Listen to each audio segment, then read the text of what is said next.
سلام به همراهان عزیز رادیو طلا. بذارید مروری داشته باشیم به اتفاقات این هفته بازار طلا و تحلیل هایی که دقیقاً همونطور که پیش بینی کرده بودیم به واقعیت پیوست.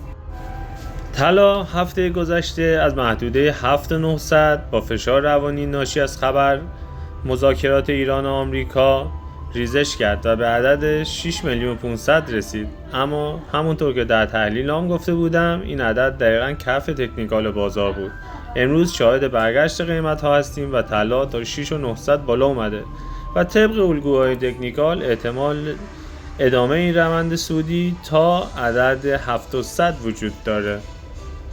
روی رسمی مذاکرات و فضای مثبت رسانه‌ای دلار به 85,000 تومان افت کرد و طلا هم بدون تغییر هیچ شاخص اقتصادی به کف خودش رسید. این یعنی ریزش طلا فقط ناشی از جو روانی بازار بود، نه متغیرهای بنیادی.